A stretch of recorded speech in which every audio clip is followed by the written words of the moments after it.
You must understand. You must understand it in this manner. This inability to understand the essence of man. Mankind has not been able to understand the essence of man, and this happens to be this has been his handicap, his inability to understand the essence of man.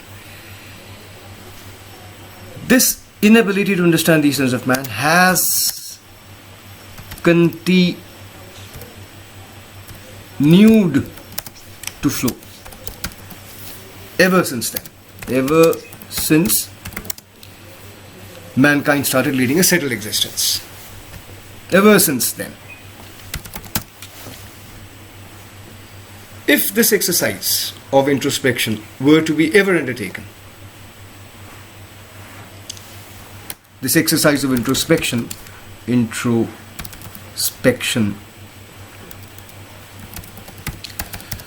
would block the flow of this inability to understand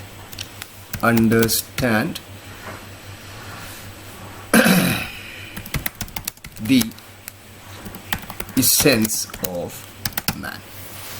This is the most important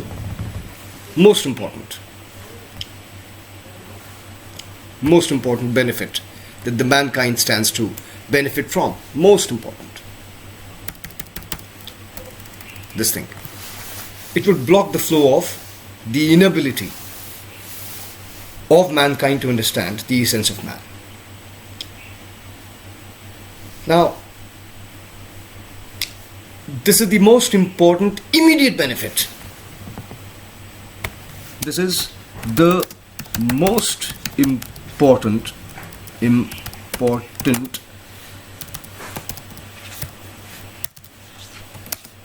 immediate benefit that mankind would benefit from. The most important. All right. Now,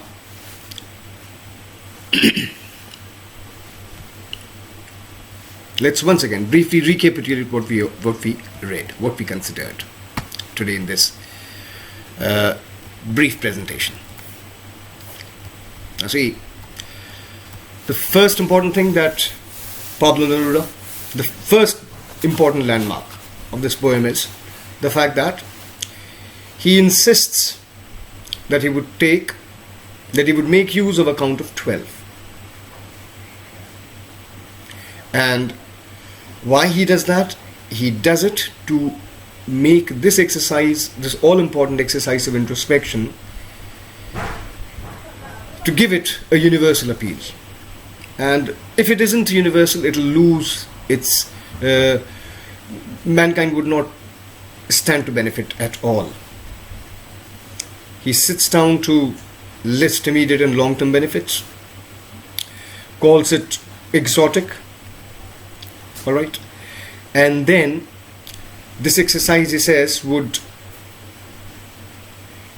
result in a realization of the importance of universal brotherhood. We also discussed how he refutes the argument of his critics who may accuse him of advocating total inactivity.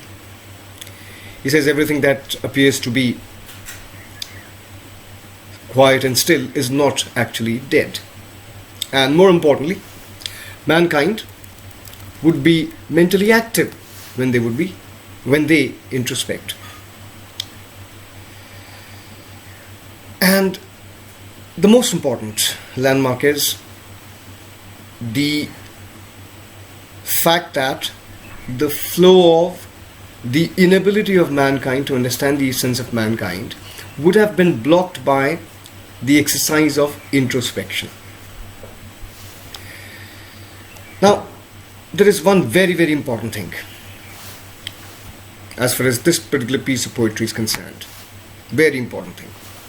and that is, should you compare the first stanza to the last stanza, and the last stanza, sorry. Should you compare the first stanza and the last stanza, you would find that in the first stanza, the poet says, I would count till 12 and be a part of this exercise of introspection. In the end, he says he would count till 12 and would recede into the background. So in the beginning, he says he would be a part of this exercise. In the end, in the beginning, initially,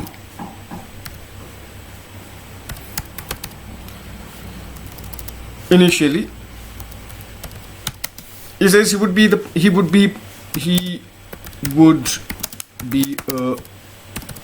part of this exercise, but in the end he recedes into the background, he recedes into the background, saying that, leaving the rest of the humanity to introspect. All right. Possibly there are a number of reasons that have been forwarded. Possibly he has introspected on the problems that the world faces on a couple of occasions, and therefore he does not want to be a part of it. And therefore he wants that mankind undertake such an important exercise. So this is again another important thing. Why he does not take part in the exercise of introspection in the end. He's not a part of the exercise of introspection in the end.